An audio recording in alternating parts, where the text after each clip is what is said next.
Wow, I am excited and welcome to Kyle Conversations with Pat Francis.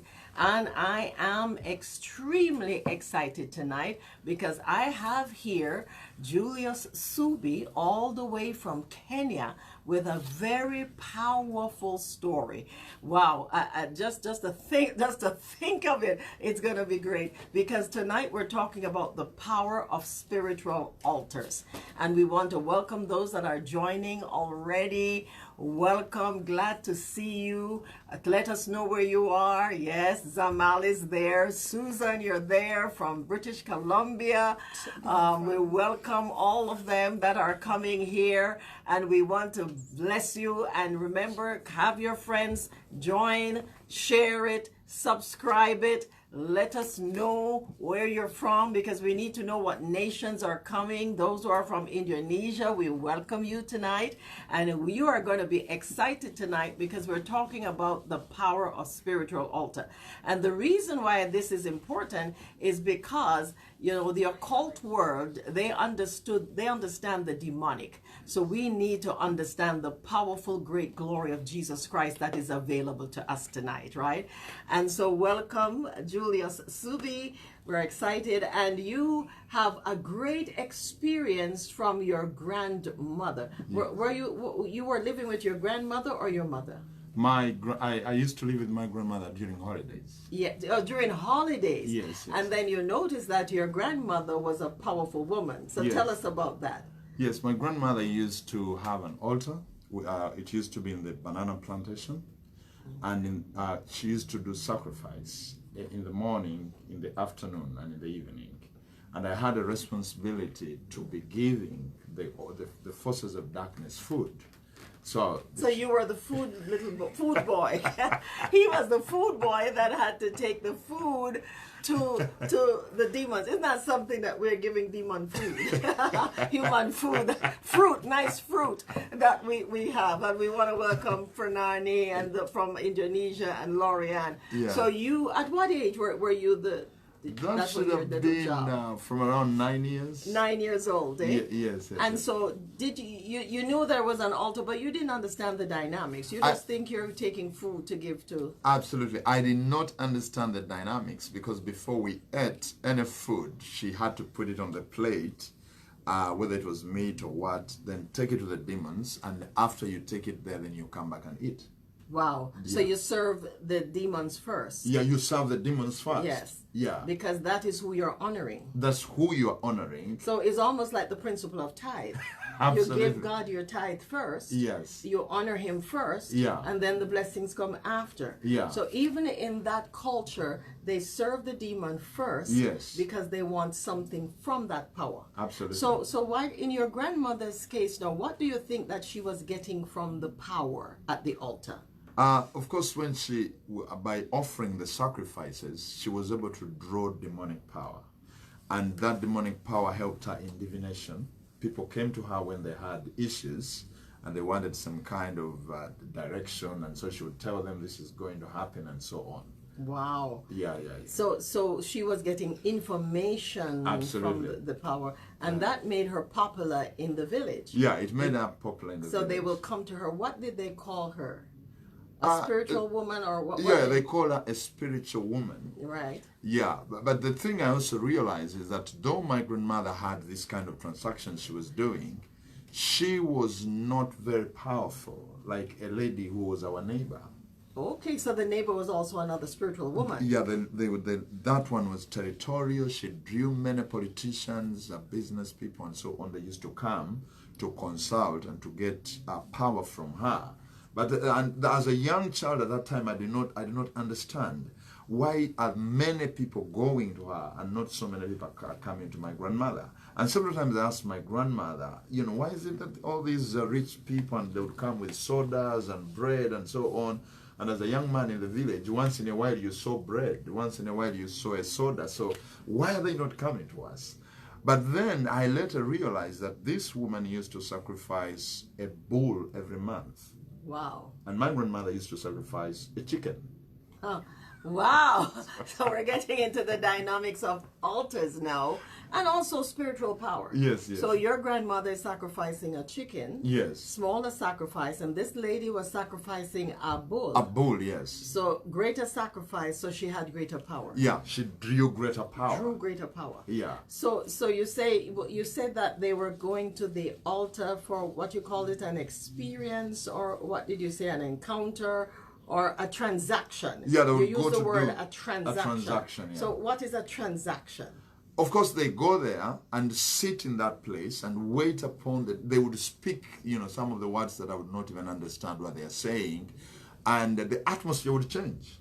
Literally. The literal change, and there would be some music that she could play, and a certain style of drumming that would change the atmosphere, and you would know that this atmosphere, something has come into this atmosphere. A presence came. Yeah, there is a presence that has come, Wow. a heavy presence. A heavy presence, Yeah. and you could feel it. Yeah. And then she would know when the presence came. Absolutely. You know when it comes. When it comes, of course, she would now begin to give words, and even her voice would change. Her voice My would change. word. If it was the voice of like my grandfather, male voice, her voice would change to a male voice. To a male voice. Talking. Talking, and you Through would her. through her, and you would know that something has suddenly happened to her. She's no longer herself. And it's not she speaking now. She's not the one speaking. It's another power speaking through her. Absolutely. Wow. If you have just come, we want to welcome you because we're talking about the power of spiritual altars and how it's real. It's real. When you go before an altar, when you go in prayer, you are literally summoning a power. Absolutely. So we need to know what power we're summoning. Absolutely. And that's intentional. Yeah. Because do you think she know what power she's summoning in? What do you think? Absolutely. You think She knew what kind of power she was, because there were these were ancestral spirits. There were various kind of spirits, Okay. and they had names. They had names, and so she would go there and summon a particular spirit and call the name. and call the name, depending on what kind of transactions she wanted. Wow. Yeah, so that spirit would come. Wow. The word transaction is really touching me because a transaction means you're exchanging something. Yeah. When you do a transaction, you give money and you're expecting to get something. Yes, So it's a transaction that she's taking care of. Yeah. And so she comes and she brings the sacrifice. Yes. That's what she's giving Yeah. to the entity. Yes. And then the transaction is in exchange for something. Yeah, for something. And it could be power. Yeah. It could be information. It could be information. It could be to make your crops do well, because in the village, Prosper. Yeah, prosper. There was always something that was considered to be a benefit to the person that was summoning that power, that demonic. So did she get into like healing people or putting curses on people?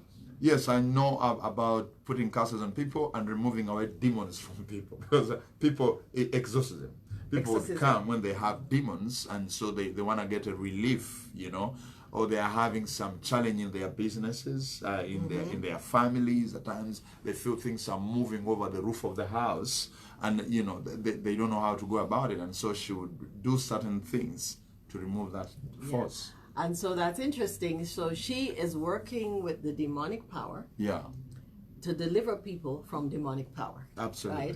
Right? And it's interesting to understand that dynamics because that's exactly what happens. And I've heard of people who want to do that, that they have to ask permission from the demonic realm because they're territories. And if you want to free someone from a demonic power, you have to make a transaction with that demon because it's all the satanic world. So you're not really free. But God is a different kind of power now. Yeah. And so with that in mind and the kind of sacrifice, what is the difference then between prayer then, where Christians are praying and praying and praying, and actually going to the altar where there is a transaction? Can we say that there's a transaction at an altar too? Yeah, there's a transaction at an altar, because when we come to the godly altar and we spend time in fellowship with God, there is also a divine exchange. We receive supernatural power. and we receive healing, we receive deliverance, depending on what we desire to get from God. But one thing I must point that I realized with the demonic, when these people came, they just kept on coming back. Their stories never changed.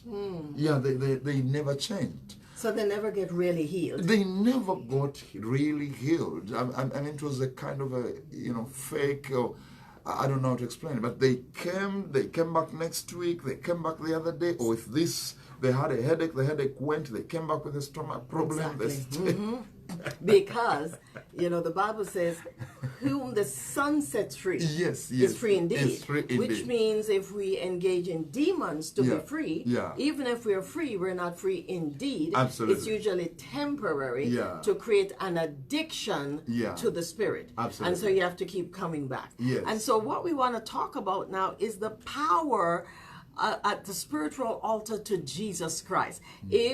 If the demonic powers can be so strong that people are healed, people are set free and everything, Yeah. and here we have the powerful privilege of going to God Almighty, Absolutely. the one who calls himself healer, Yes. the one who calls himself deliverer, Yes. the one who calls himself savior, Yeah. then we have a great privilege. Absolutely. And that's what we're trying to discover. Why is it that sometimes we pray and pray and pray, but we don't become powerful? Yes. That's the gap that Yeah. I've been trying to discover, why I wrote that book, Altars to the King of Glory. Yes. Because we want to understand that when we go to pray, we're not just talking and we believe in God, but the presence comes. Absolutely.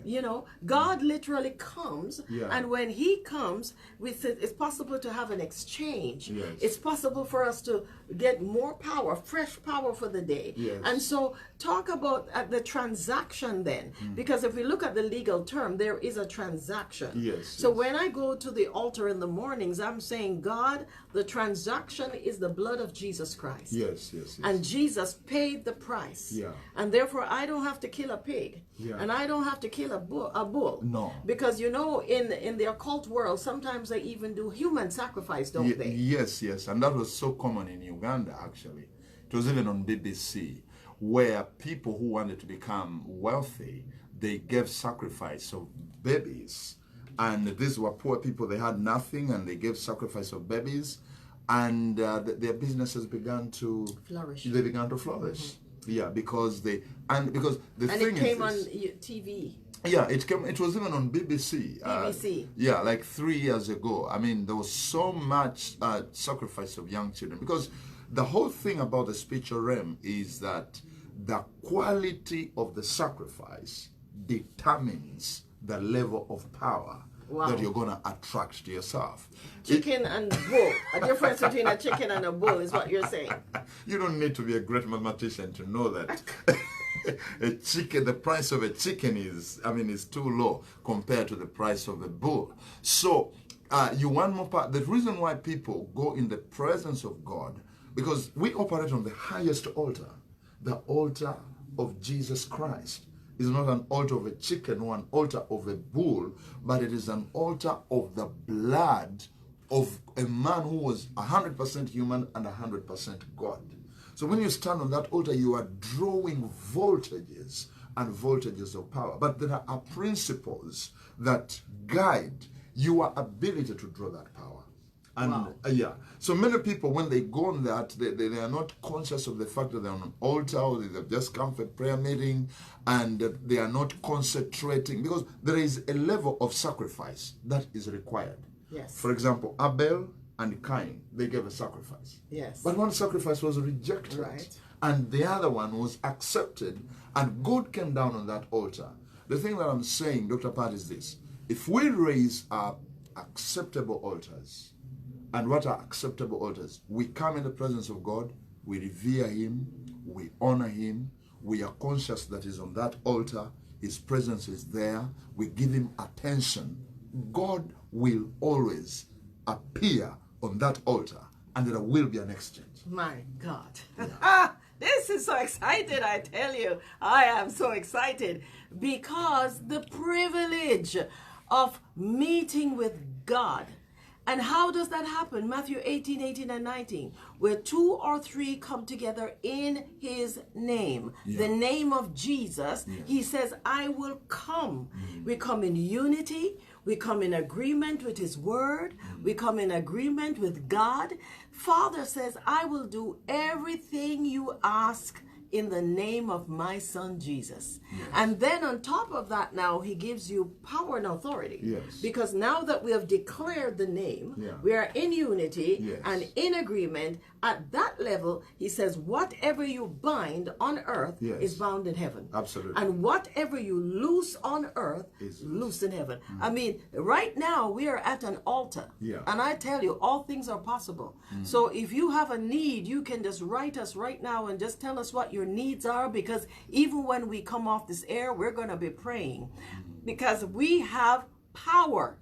And I love what Dr. Subi says, because you know the different sacrifice, and human sacrifice, as you heard, very popular in Asia and also in Africa, because human sacrifice is the ultimate blood that Satan wants. And so when I'm praying and I'm saying, God, we raise an altar today, and the greatest sacrifice is at this altar. The man Jesus shed his blood. And therefore it is a blood sacrifice. And he is not only the man, but he is God Almighty. Which means any altar raised against you must bow to the name of Jesus. Any witchcraft come against you, bow to the name of Jesus. Whatever come against you, there is no altar or sacrifice higher than Jesus Christ. So you can be confident today that we're not just going to talk it, but we're going to work it in the name of Jesus, because he whom the Son set free is free indeed. And as you heard, Satan, the Bible says he steals, he kills, he destroys. And so when you go to these voodoo, and when you go to these people that are dealing with the witchcraft, etc., it's an addiction. Because Satan will never set you free, because he will steal, kill, and destroy. And so it's temporary. But he whom the Son sets free is free indeed. And we're here tonight exalting the powerful great glory of Jesus Christ and the exchange. So that means then, Dr. Subi, that when you are praying and a prayer warrior, as they call it, which means you're a fighter in the spirit realm, you should be powerful. Yes, absolutely. Not flaky. No. You not can... fluffy. Not wacky. You cannot be defeated by the powers of darkness. Because, I mean, you are coming on the highest altar, the altar of Jesus Christ. And one of the things that makes it to be the highest altar is the quality of the promises that have been made. No man ever came and said, I am the life, the way, and the truth. No man ever came. No man, no prophet ever spoke like that. No man ever said, if you believe in me, even if you die, you shall live again. No man ever spoke like that. The quality of the promises that are found in the Word of God, they are too powerful. And that is what makes the altar of Jesus Christ to be the highest altar. Because every altar is determined by the quality of promise and sacrifice. So the quality of the promise and the quality of the sacrifice. And the quality of the sacrifice. And you're saying Jesus says, I am the way. I am the way. Not a way. No, not a way. Believe I am in me. Absolutely. And even if you die, you shall live. You shall live again. Who has ever said that? And mean it. And then he proved it himself. Yes. When he died on the cross. Absolutely. And 3 days rose again as the resurrection and the life. Absolutely. And today he's alive. And today he's alive. And he's the only prophet you cannot find his skeleton. Absolutely. Because he rose again from the grave. Yes. And therefore we can trust in that God that is so great that he's greater than whatever you are facing. So you can just make a comment and write to us and tell us what you want us to pray for. Tell us how you want us to pray. And I'm telling you that there is power at the altars. And I know there's demonic powers at demonic altars. but the greatest power is the Almighty God. When we look at Pharaoh, he had to say, no God is like the God of his people. Yeah. No God is greater than Jehovah. No name is greater than Jesus Christ. So if God be for you, we can confidently say, who can be against you and win? If the enemy is telling you that he's going to get victory over you, he is a liar. Absolutely. And you know, Satan wins some battles, but we're talking about the war. Yes. And so sometimes you win some and you lose some and you think, oh, but what is happening? God is a manipulator. And he lost the case before Pilate, and he lost the case, and that was it. And it seems like he lost the case when he was on the cross. Yeah. But that was intentional, because he came to die and to be risen again so that you and I can be free. It's not the battles along the journey, it is the war. And we know we win. Absolutely. And so we encourage people then to transform their prayer life into becoming an altar intentional. Yeah. Know that if you come in the name of Jesus, the presence comes. Absolutely. Literally. Yeah. Literally, it will show up. He will show up. Yeah. Right? Literally. Yeah. And when he comes then, then all things are possible. Absolutely. Yes. Yeah. And so the exchange is your sacrifice of praise. Yes, yes. You begin to exalt him. And we're talking about the solutions now and the practicality of that. Number one, you come to God in the name of Jesus. Call his name, Jesus Christ. And when you come in the name of Jesus, he says, I will be there. I'll be there. And then your sacrifice now is a sacrifice of praise. Yeah. And you exalt him. You are the great God. You give him a sacrifice of praise, because when you praise and exalt him, it puts you in your right mind. You begin to recognize that God is greater than your problem. Absolutely. God is greater than your cancer. God is greater than your family issues. So you have faith. And when you have faith in God, you know all things are possible with God. Yes. Right? And now you're ready then to mediate for God. And I like it in closing, we talk about mediation, because when God turns up now, you can mediate for others now. Absolutely. You can be there praying for somebody else. Yes. Talk about the power of being here and loosing someone there, Yeah. or at the altar. How powerful it is. Yeah, because in the spiritual realm, there is no distance. And then, because altars and covenants work together, you are coming on this altar because you are in covenant relationship with God. You have accepted Christ as your personal Savior. So there is a covenant. So by extension, certain covenant promises can be released to anybody else. You become a conduit that passes over power, that passes over blessings to other people. Your children, your family members, your friends. The spiritual realm has no distance. You can be, just like Abraham was in covenant, Lot was not in covenant, but by extension, the prayers of Abraham on his altar, they saved Lot. Lot's family was supposed to be destroyed. Can you? This is real privilege and power, isn't it? Absolutely. The Canaanite woman came to Jesus. Yeah. And made covenant with him, and her daughter was saved where she was. Yes. In yes, a different place. In a different place. She was not even there. Not even there. Not even there. That's how powerful it is when you come in covenant with God before the presence of God. Yes. You can mediate for someone that's not there. Yeah. You can even pray for a nation. Absolutely. You can stand in the gap for a nation, and many calamities can be stopped as a result of your prayer at the altar. Friends who are watching, altars are very, very powerful. And I want to encourage you, activate your personal altar. You cannot continue living a cycle of defeat.